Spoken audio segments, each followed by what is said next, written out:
All right, I think we can start now. So, good evening, all, and welcome everyone.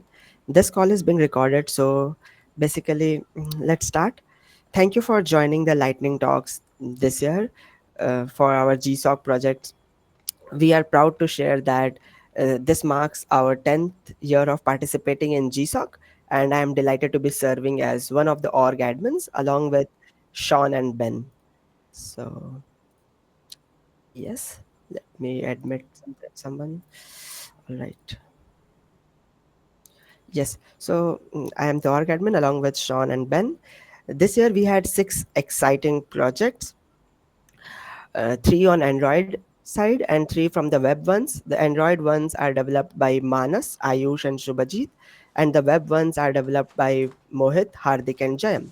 First, I would like to thank all the contributors for their contributions in GSoC, and also like to thank to the mentors who have worked tirelessly to support and unblock their students throughout their journey.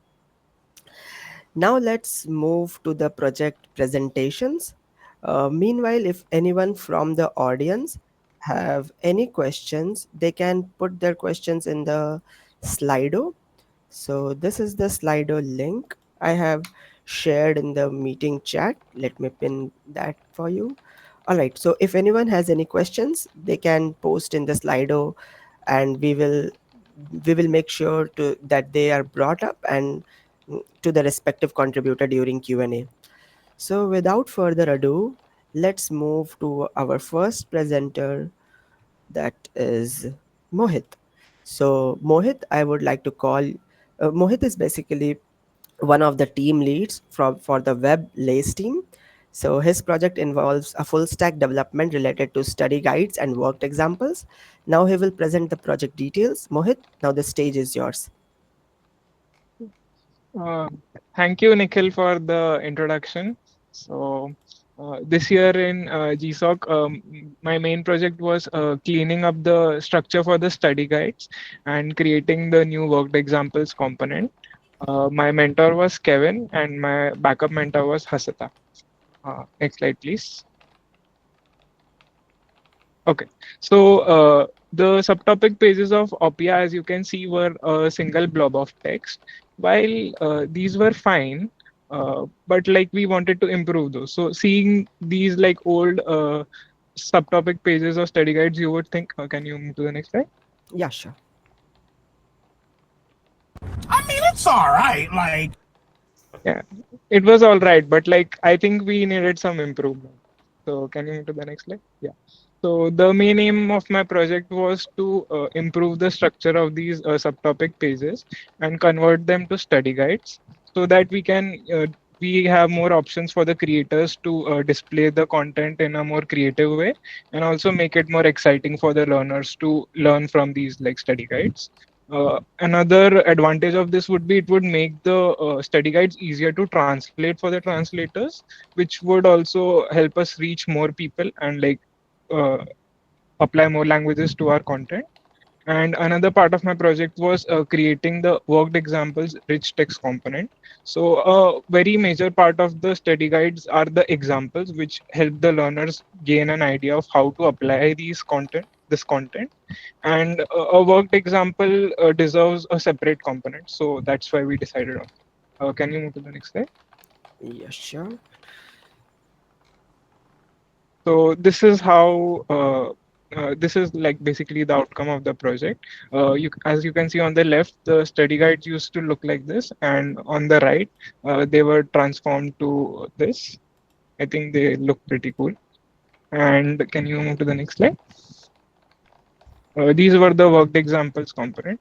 So the learners can basically collapse and expand them according to their needs. They can use them in the collapse state to try and solve the question themselves. And when they are done with their solving, they can check the answer by expanding the solution. Can you move to the next slide?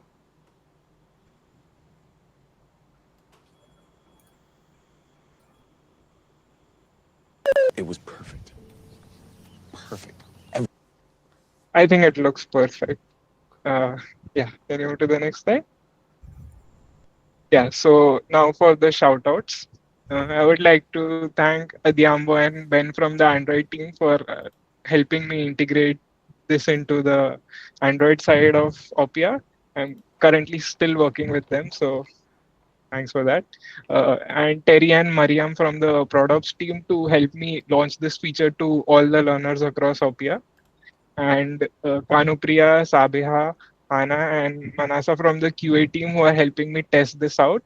Uh, Without them, I would not be able to identify the tiny bugs that were present in the project, and I'm very grateful to them. And also Kurin from the design team who helped me design the icon for the worked examples component, and also gave me some ideas about how to place the breadcrumbs on the study guide so like it would be easily accessible to the learners. Yeah, thank you. All right. So thank you, Mohit. Yes, you deserve this.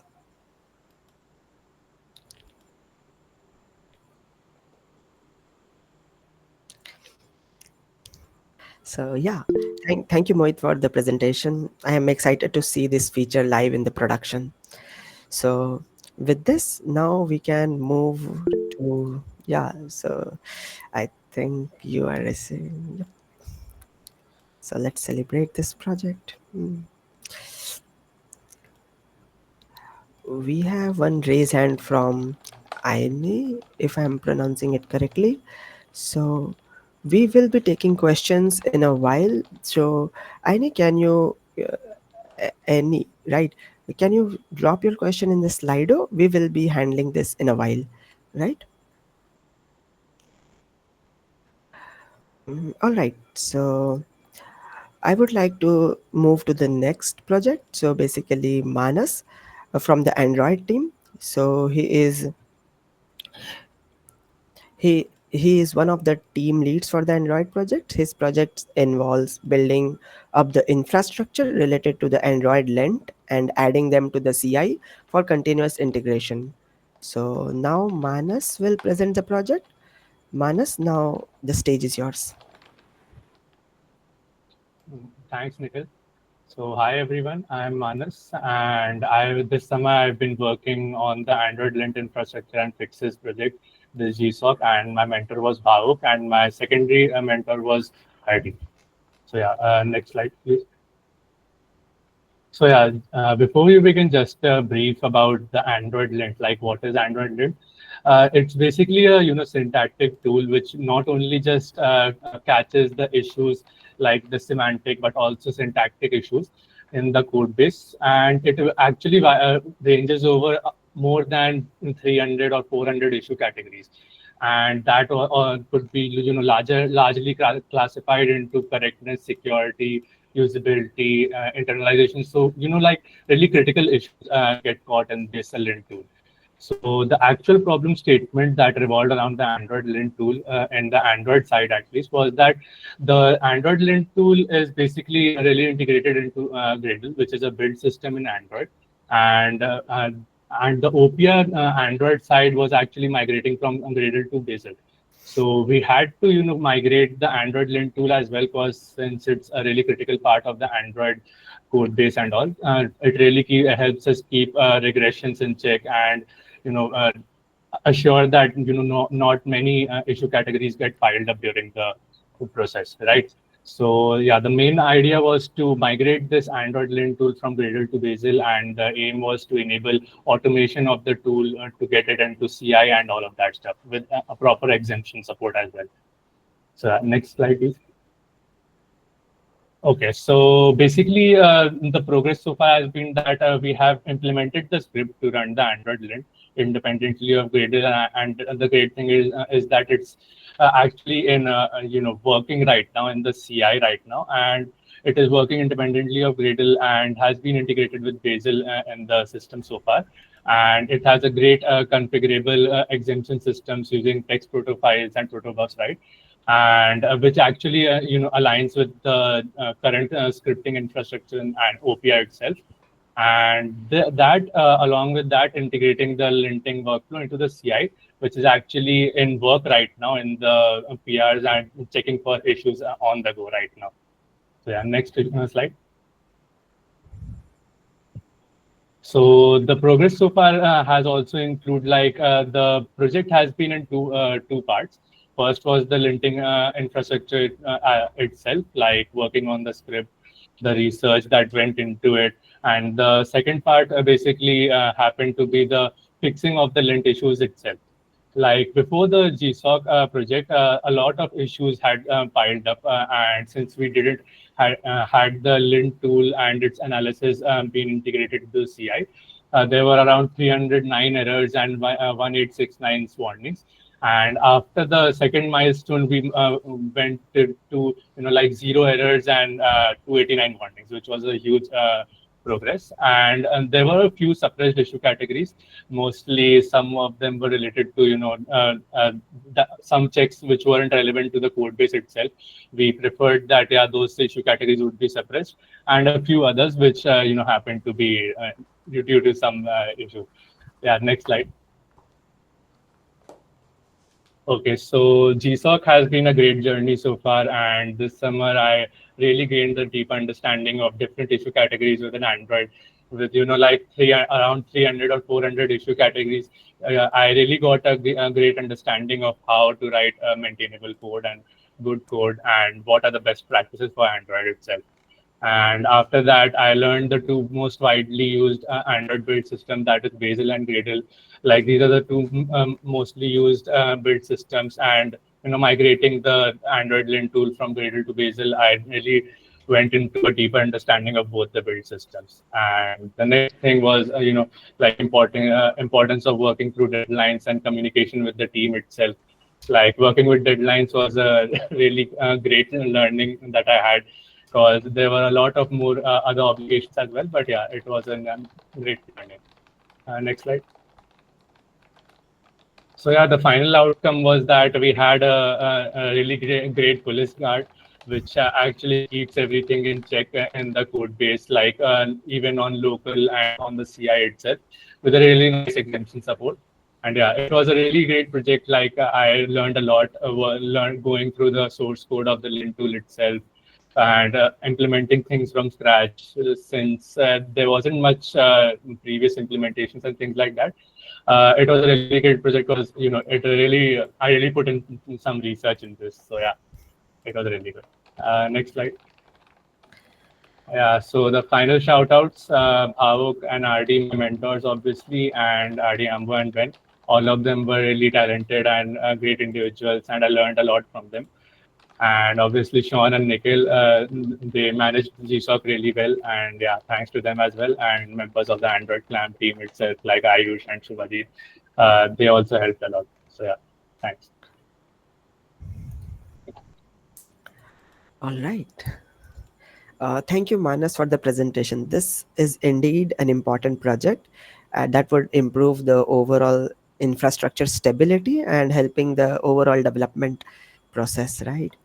So yes, this is an important project. So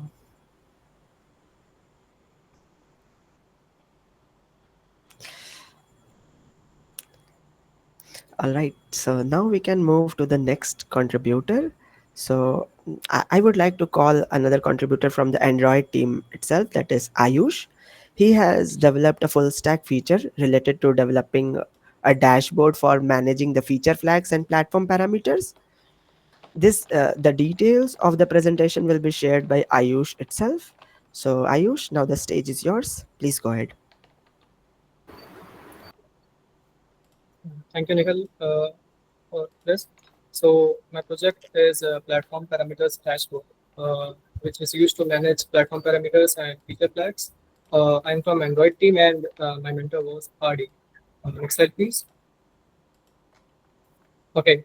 So first of all, I'd like to brief on the what are the feature flags. In our app, we have different features which are gated behind the particular switch, or you can say flag. Like when that is on, then the feature is shown. Otherwise, that feature is turned off. Okay. So earlier, what we used to do is to turn on and turn off the feature. What we used to do? We go to the actual code, like that text photo file was there. We go to that code and change its value to true, false, and then rebuild the app. And this process was really a tedious process, because as we are familiar, like building an Android app requires a lot of time, and like 5 to 10 minutes it is a minimum, but it may go to somewhat extendable.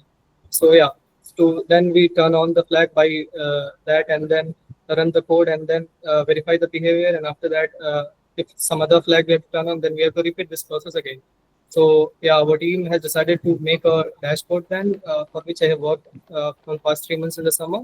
So yeah, after that, we have a very good dashboard in the app itself. So by which we just open the dashboard, click on the feature flag, and turn it on, turn it off, and then restart the app, and there you go. And then the feature, we can verify its behavior. Okay, next slide, please. Okay, so yeah, the progress so far is like that. The UI dashboard is fully complete, like for the platform parameters and for the feature flag for the both. And we have also included a feature for post downloading the remote parameters from the Oppia web team. So I have completed the UI, but the endpoint was not available yet, so downloading doesn't happen yet. But it will be done in the future very soon. So next slide, please. Yeah, this is how our dashboard look like. So if you want to turn on a feature, just click on the switch and then click on the save button and then restart the app, and yeah, there you go, and then it happens. Okay, so you can see that the colors and the behavior, how it is displayed. It also displays the same details, like it has been overridden, like it has been overridden in the past, and it has been synced remotely or not. That you all can verify in the dashboard. Next slide, please. Now we're gonna next slide. Yeah, sure. Okay, here we go. We have a demo for the multiple classroom. So please turn on. Okay. You can see there is no multiple classroom tile available right now in the app. So we will turn it on by the our dashboard. Okay. We'll click it and then click on save.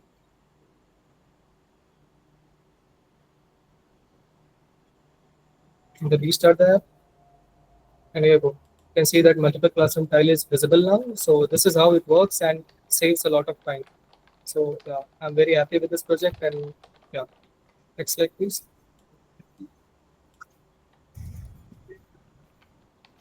Okay, so the learnings are very important from Oppia sites. So what I learned in the summer is like how exactly software engineering works. Like in the briefing also we have discussed about this. Like before Oppia we were just like a coder, but now we are becoming a really software engineer. So that's how everything works here, and got a lot of learning from the Oppia team as well. And another thing is importance of proper communication. That's one of the best thing which I can say I learned in Oppia, like communicating with the mentors, communicating with the team fellows, and communicating with the org admins. That was the very important thing which I learned from the Oppia. Another is managing firm deadlines. Like Oppia is also very strict regarding its deadlines, and it is also very helpful. Like I remember the org admins came into play, and they all suggest that how we can finish it soon and other things. And yeah, I'm very happy finishing this project on a good note. Next slide, please. Okay, shout outs. First of all, I'll thank to my mentor RD and Adiyambo. They were really helpful during the whole project. Like I remember, I'll ping them till midnight, and they also they respond to us, and yeah, that was very helpful. And also Ben, because uh, the prerequisites for this dashboard was laid by Ben, by his PR, and so I have worked along that way. So thank you all for this, and also to my org admins, Sean and Nikhil, you guys were very helpful. So thanks a lot. And also to the CLAM team members, Shubhajit, Manas, like Shubhajit also made the use of this feature by turning the flashback on. So yeah, there was very good review and also feedback from their side. So thank you all for this. That's all from us. All right. So thank you, Ayush, for the presentation. I think this will definitely help admins to orchestrate the different features for the Android ones. Right. So at this point, we have completed 50% of the contributors, like 50% of the presentation is done. and we can take some questions. So let's take a look into Slido where we have any questions there or not. This might be a question to all. How stressful was it to meet the deadlines? How did you manage them? So, anyone from the contributors would like to take this question? Yes. Mohit, go ahead.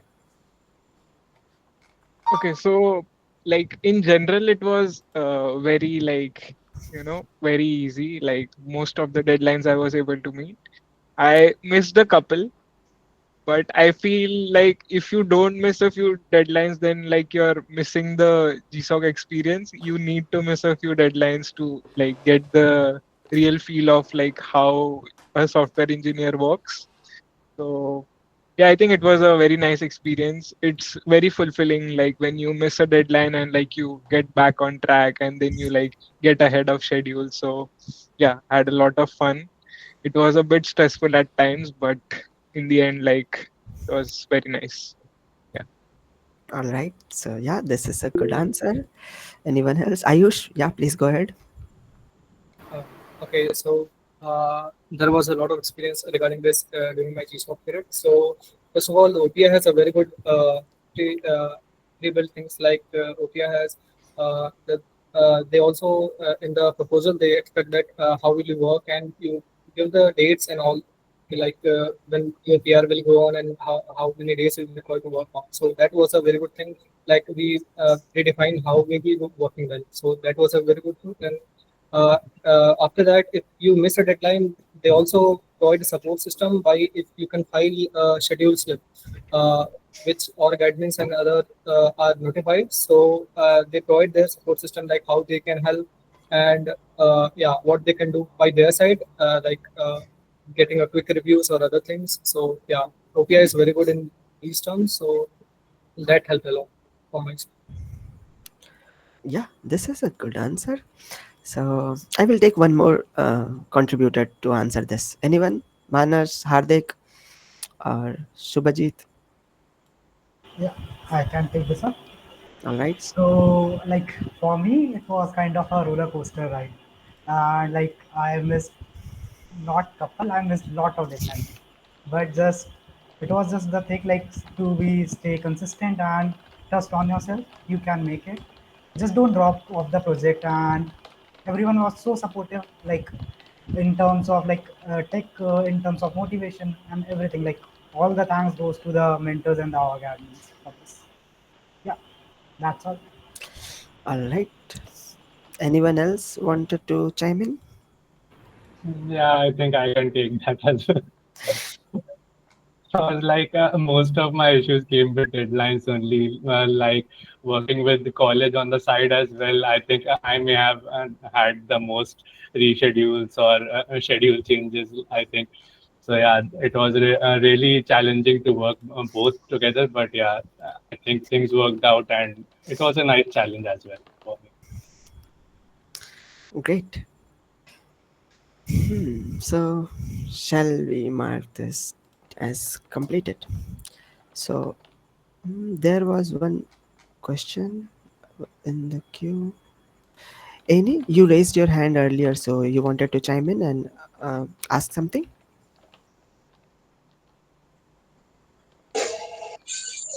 Yeah, thank you. I was just trying to follow the presentation as done by the various speakers. I think I that answered most of my questions, so I'm okay. I haven't got any questions to ask. I'm okay with the presentation. All right, then. So, now we can move to the next presenter, that is Subhajit. So, Shubhajit, he developed a feature called flashbacks, which will help learner to see examples while they attempt to a particular question.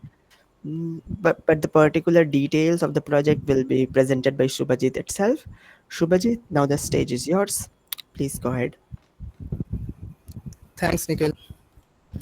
Hi everyone, I am Subhajit Malik, and my project was to introduce the flashback feature in the Oppia app. I had the pleasure of being mentored by Adiambo throughout this journey. There are two main sub-projects under this project. First, the flashback feature, which makes revision smoother, and second, the new UI for multiple choice and item selection submitted answers. And I will explain each project one by one in details. So next slide, please. Yeah, the main problem was that the revision process felt frustrating for learners. If a learner made a mistake on a question, they were redirected to an earlier question for revision. For example, if they were on a question 4 and got it wrong, they were sent back to the question 1. After reviewing, they had to re-answer all the intermediate questions to reach the question 4 again. So as shown in the diagram, this process was time consuming and frustrating for learners. Next slide, please. The solution we introduced is the flashback feature. We added a flashback skin with a return to question button. This allows learners to quickly revisit the previously related question along with its answer, explanation, and also it then return directly to the point where they got stuck. It removes the need to re-answer all the intermediate questions, and it makes the learning experience much smoother. Next slide, please. So here is a quick comparison between the old and new design.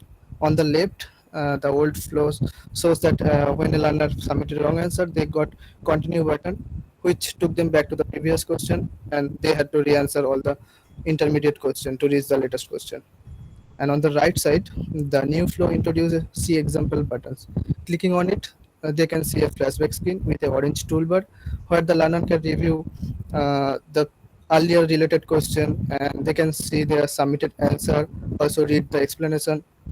This makes the revision much smoother and less frustrating. So next slide, please. Yeah, this sub-project improves the submitted answer UI for submitted for multiple choice and item selection interactions. Previously, the submitted answer relied on HTML-based rendering and only showed the learner selected choice and not the full set of options. This made it harder for learners to clearly see what they had chosen and understand the correct answer. Next slide, please. To fix this solution, we introduce a new design for submitted answer. Instead of HTML based rendering, we now use a cleaner and native design for submitted answer. The new design clearly highlights the learner submitted choice with the level your submitted answer, and also shows all the available options. Next slide, please. So here is a quick comparison between old and new design. On the left side design, this is used HTML based rendering, and here the learner could see only their selected choice, not all the options. And on the right side, the new design is much clearer and natively rendered. The learner can now see all the options along with their submitted answer clearly. Now it's much easier to review and understand their submitted answer. Next slide, please. Yeah, all right. Now let's look at the progress so far. I'm very happy to share that I successfully completed the main goal of this project, and I introduced new buttons like see example, return to question, along with the flashback screen. I also designed a new UI for submitted answer that clearly highlights the user's submitted answer. Finally, I added a event logging to track the learner actions, such as like button clicks, flashback navigation, which will be helpful for debugging and analytics. Next slide, please. Now, I would like to share what I learned from this project. So during this time, I gained a lot of experience. On the general side, I improved my communication skill and learned how to work in a more planned and organized manner. On the technical side, I deepened my understanding on core Android concepts and commonly used design patterns like factory pattern, builder pattern. I also learned a lot and also learned how to write unit tests. Next slide, please. Yeah, before I wrap up, I would like to give you a quick shout outs. A big thanks to Adiambo and Ben. They have been there from the proposal stage all the way to helping me out whenever I got stuck. And Sean, thanks a lot for constant feedback. It really made things better. And shout out to Davis Hendrick and Ellie Liu for the UX team. You both helped me finalize the design and also replied super quick. And of course, all thanks to everyone in the Android Clam team for always supporting me whenever I needed help. And last but not the least, a little shout out to myself. Yeah, you see it in the right, that's me. And thank you, everyone. That's all from my side. All right. Thank you, Subhajit, for the presentation. I think this will definitely help learners while they practice any particular topic. Thanks. So we have one raise hand from the audience. We can take this. Which one? Okay, there is no raise hand. All right. Now we can move to our next presenter. That is, we have wrapped up all of the Android projects, particularly at this time. Now we will move to the web ones, that is remaining two from Jayam and Hardik. So I would like to call Jayam, who is one of the lead for dev workflow for the web projects. His project is related to acceptance test, and it is very crucial for streamlining the CUJs, right? To explain and present the project completely, I would like to invite Jayam. Now the stage is yours.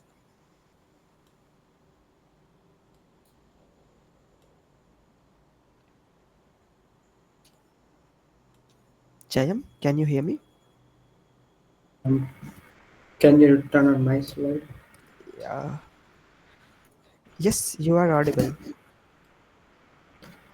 Yeah.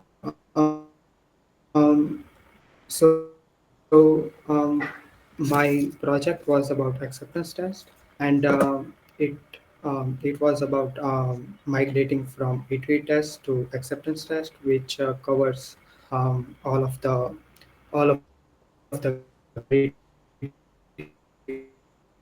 critical user journeys. Can you move to next slide, please? Um, Nikhil, can you move to next slide? Yes, I did, Jayam. Yeah. Sorry, I have a net problem. No worries.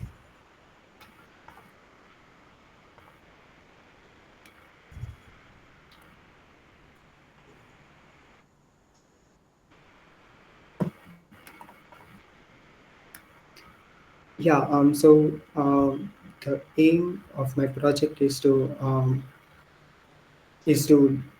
cover all of the critical user journeys in acceptance test. So critical user journeys are the journeys that users typically cover. So we can ensure that all of the features are working, and whenever a new code is pushed, it doesn't break any current changes. Um, the the other thing that my project covers is is to reduce manual testing. So currently, before any release, QA team needs to manually test everything. So having a reliable acceptance test will allow them uh, to reliably accept the results of acceptance test and reduce manual testing. The the other two aim of the projects were fixing flakiness. So flaky tests are the tests in which sometimes the test fails even though it has the same code. So reducing it was also an aim, and the final aim was is to migrate completely from E2E test. So currently E2E test are based on pages. So we test a full page, but in acceptance test we are using critical user journey. So it will test a full user journey. Can you move to next slide, Anik? Yeah. So currently, progress is external users are fully covered. So external users are users who will use Oppia web for learning, which are like logged out user and also like parents and partner organization. For internal users, use CUJs for the exploration, creator, blog post editor, blog post admin are all covered, and all of the others are written, and hopefully they will be merged in 2 to 3 days. For E2E test, some of the E2E tests are removed, which are covered by previous acceptance test, and more will be removed moving forward. Can we move to next slide? Yeah, so this will be the final outcome in which we won't be required to run E2E test in the CI, and also the acceptance tests are flake free. So I know that many my fellow contributors had to like rerun the test due to flakiness, but hopefully this doesn't happen from now onwards. Can we move to next slide? Yeah. So what I learned. So uh, I also like had to like file many schedules late, and that is why like what I learned most was planning. So planning has like I learned two things. First is time management. So many times we underestimate and overestimate a task. So like estimating them properly is a good skill to have, and then like tracking issues. So basically, many times to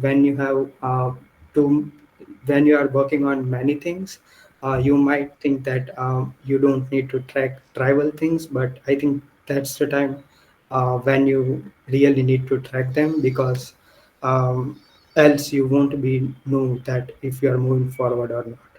And then other thing I learned is debugging skills, obviously, because like I fixed many tests and flakes, so that helped me improve my debugging skills. Can we move to next slide? Yeah, shout outs. So apart from org admins and mentors, uh, without whom like it would be a really slow project. QA team, especially Kanopriya, helped me a lot in like initial phase when we were writing CUJs, and also like whenever I had any issues regarding testing and all of that stuff. So yeah, I would really like to shout out QA team and Kanopriya. Yeah, that's all on my side. Back to you. All right. Thank you, Jem, for the presentation. This project will help all the contributors, including me. So since uh, it will make the project flake free acceptance test, uh, ultimately decreasing the overall development time. So yeah, congratulations. So now we are here to move to the last presenter for the today's session, and that is Hardik. Hardik is also a co-team lead for the LACE team. His project involves redesigning of the lesson player page that learners mostly use. So Hardik, now the stage is yours. Please go ahead and provide the presentation. Thanks, Nikhil, for the introduction. So, let me begin with the what is a lesson player. Lesson player is the feature of Oppia that helps us to play like any lessons or questions, or the user sees anything on the lesson side or the question side. Uh, can you go on the next slide? Yeah. So the problem statement was with the old lesson player, like there were many things that were like not clear, or like the UI was not good or UX was not good. So the some of the things were like hints and solutions, like it was hardly accessible to the users, and audio were like poor tracking for the checkpoints, and similarly for the in the mobile view, like there was bulky UI, like everything was so cluttered up, it was really hard to see up anything.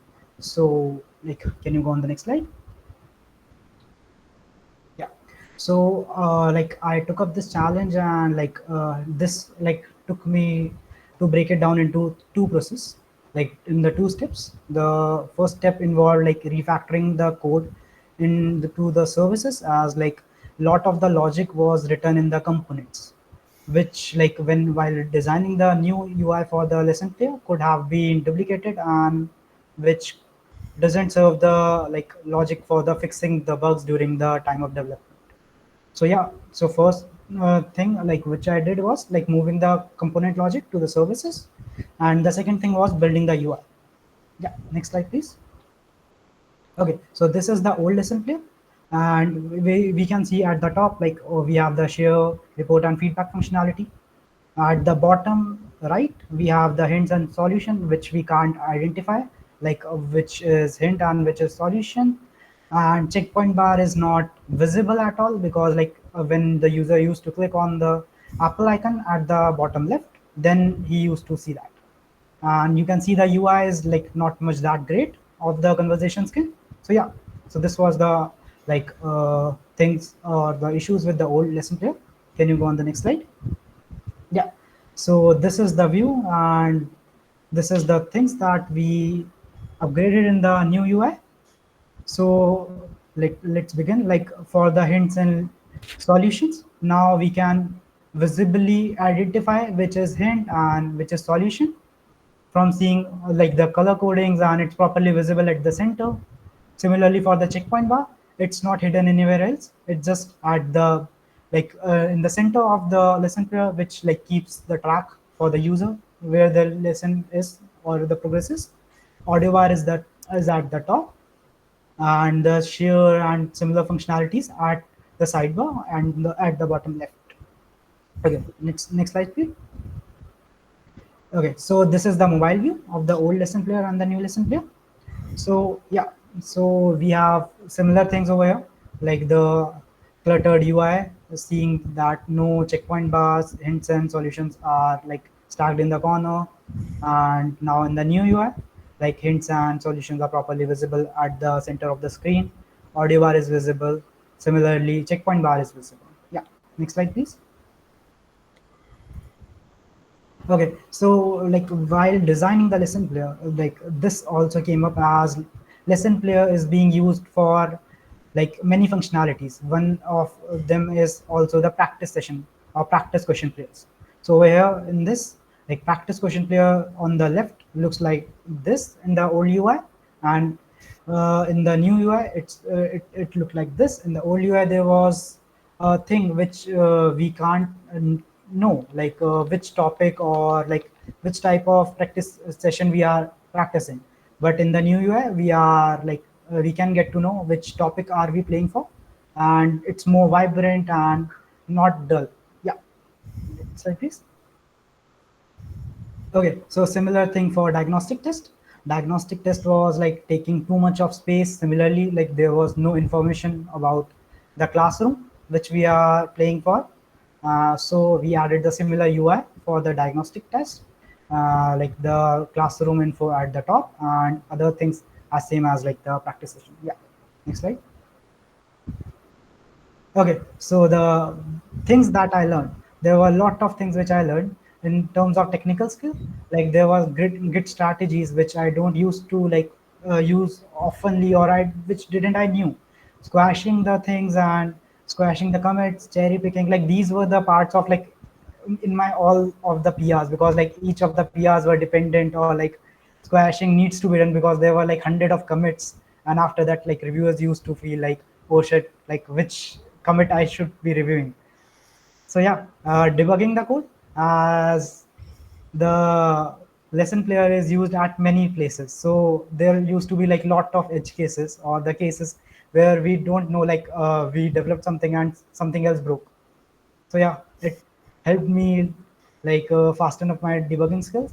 The full-fledged design docs, was the first time like I wrote design docs, and it was really long, like more than of 90 pages, which was like a good and very like very experienceful session for this.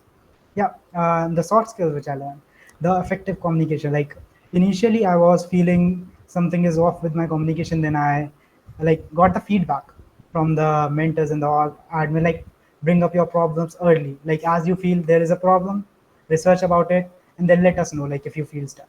So yeah, managing the hard deadline. I already told you like deadlines were the things that were taking up my project. But yeah, like I made through this. And on the right, the duck you are seeing, it was like my coding partner during all the project, and must be like most of the developers will be having this. It's a rubber duck. Like when you feel stuck during your code logic, just talk to him, and like you feel like unstuck. Yeah, next slide. Okay, so shout outs. So basically, Anu tested my feature and provided really cool feedback upon it. And thanks a lot. Similarly for Terry from like products team, she also like helped me a lot with the feedbacks in the each milestone. Anupriya helped me a lot with the user journeys and helping me like sort out the stuff regarding the CUJs. Russell and Davis, like they helped me with the UI UX and like really helped me a lot with unblocking the US stuff. So yeah, thanks a lot. This was all from my side, and it was a really nice and grateful experience. Thanks, friends. All right. So thank you, Hardik, for the presentation. I personally like this new UI so much. I hope students will also be very much excited after seeing this new UI. So, so with that said, I think we have reached the end of this session. But before that, we will take a quick look at the Slido. So let me share this tab. Yes. So let's take the first question. Can user access the platform parameter dashboard, or is it just for admin? How long until changes reflect the user? This question is for Ayush. Ayush, can you take this one? Okay, that's a good question. Platform parameter dashboard is only for the developers. Like when a developer is developing something and he needs to test like when the feature is on and how app behaves, and when feature is off and then how app behaves, then he must test that. It is not for the production version, it is only for the developer versions. I hope Okay. that helps. Sorry? I think that answers the question. I think so because it says anonymous, but mostly I think it answers the question. So let me mark it as done. Will the user's app be reloaded as soon as the feature is turned on or off in the production? This is again for you, Ayush. Okay, so that how the feature flags and platform parameter works is they are loaded on the start of the app. So when a feature flag or a platform parameter is turned on, then you have to restart the app to make that loaded into the app. So we have to restart the app again for that. All right. So we got the answer. Now this is not a question. So basically just a shout out. Good job, Jayam. Whole QA team proud of you. Jayam, would you like to share a few words? Thanks, Anupriya. So I'm like happy that it will help curating reduce the manual testing, and I think that we have plans that will help us cover more web pages in CUJs, and we can make CUJs a whole and like rely on it every time. All right. So the last is for shout out for Hardik. Hardik, would you like to say a few words?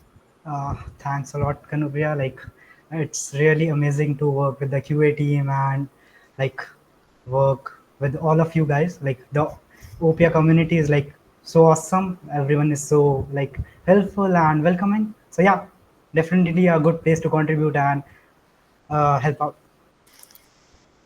All right. The last question is also for you, Hardik. What are the further plans for the UI? Okay, so basically the current UI, this was designed like few years back, and like we like during the testing got some feedback regarding the UI and some changes. This design will be reiterated to the UI team for some minor changes, and once that is finalized, like the leftover development will be done for that, and after that, like this will be released in the production. Yeah. All right, I think this answers the question. So we, we have still 5 minutes for the scheduled time. So we will take a few couple of more questions. So if anyone from the audience wanted to ask something, feel free to drop their question in the Slido. The Slido QR is here. We can wait for around, I guess, 1 minute or maybe less than that. Then post that we can wrap up.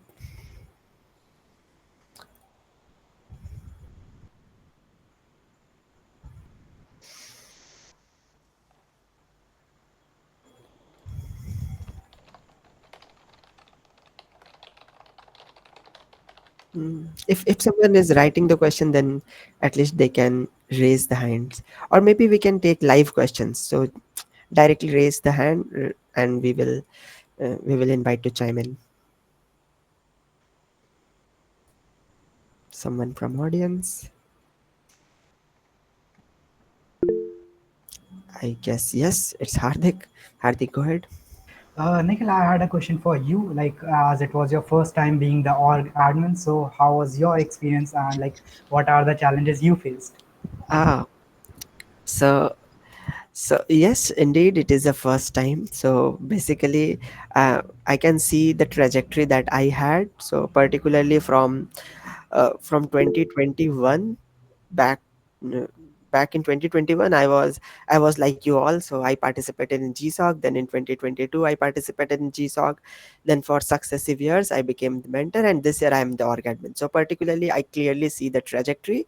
So the trajectory involves a couple of learnings, particularly from development side that you all are experiencing now, to the management of the overall projects, not just a single project but a couple of projects at a single time. So there are a couple of challenges. For example, if someone is lagging behind, then for example, let's say if two or three folks are at the same time are lagging behind, then coordinating with individually, and keeping their deadlines in mind, plus if they need any help, like asking for help, plus if they need help from other members of the community, then asking them to bring them in a single call.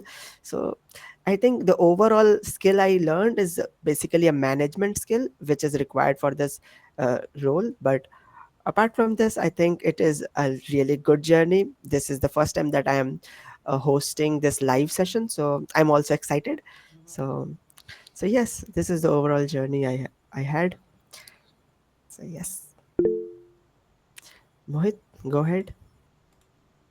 Okay, so my question is also for you, Nikhil. Ah, So, as a developer, what do you find more difficult, the coding or development part or the management part? mm, as for me personally, it's like managing both of the sides. Like if I am doing development, then I am fully focused on development. Then if I am doing the management thing, I am fully focusing on management thing. The difficult or the hack is when you can do both at the same time. So for example, if you are working on a project with a hard deadline thing, and suddenly someone from the team requires you for managing their project, or maybe just requires you for orchestrating the task. So you need to like give time to their project also, so that they can also meet and success in their project. So the hard part for me is basically like jumping between my project and the other one, giving the equal priority to all of them. So this is one of the critical tasks. Yes, I think we got two questions and we have 1 minute. No queries, but Oppia team is doing great job. So this is for all of us. So we can at least react a celebration thing. I will not mark this as done. All right. Let's move to the last thing. To all contributors, how does this GSoC help in your personal career, like placement and other stuff? So, anyone from the contributors would like to take this call? Would like to take this question? Mohit, yeah, please go ahead. Okay, so I think most of the contributors to this year's ESOC project are like currently in their placement period.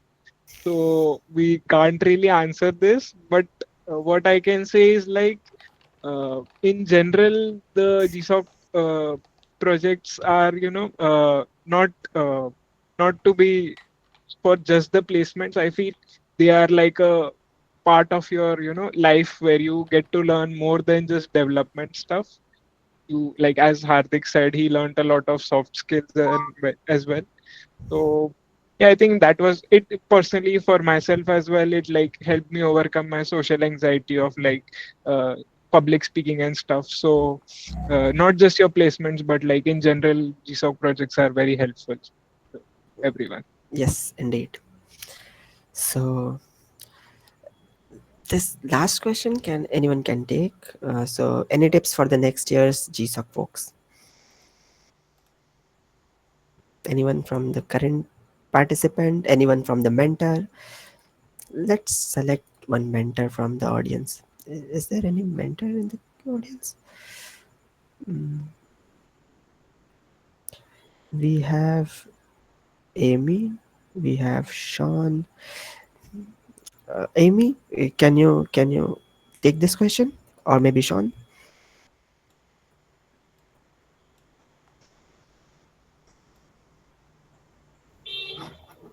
Yeah, I can say some things. I guess for next year, one tip is to start early. Be proactive whenever you have any issues, and don't be afraid to reach out. Because the sooner you get stuff resolved, the better things go in general. So. All right. Yeah, this is a great advice.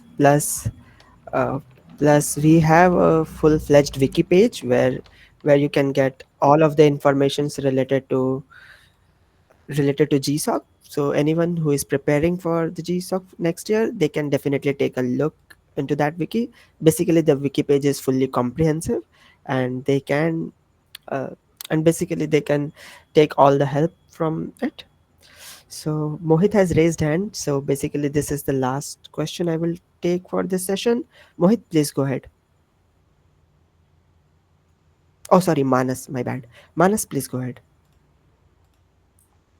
Yeah, I think one of the tip I can think of is like keeping a learning perspective was really great. Like when I started out, I didn't even wanted to, I didn't even aim for GSOC or anything like that. But I think when I kept a learning perspective, I just wanted to, contribute more to Oppia or any other repository that I want, or, want to see. And yeah, just exploring things and learning more and keeping a curiosity was really great. And it turned out I got into GSOC. So yeah. Yep. So let's stop presenting for now. So with that said, we have reached the end of the session. The session recording will be available on Opia's YouTube channel in a couple of days. So you all can see that recording. So until then, thank you all for joining and see you next time. Bye.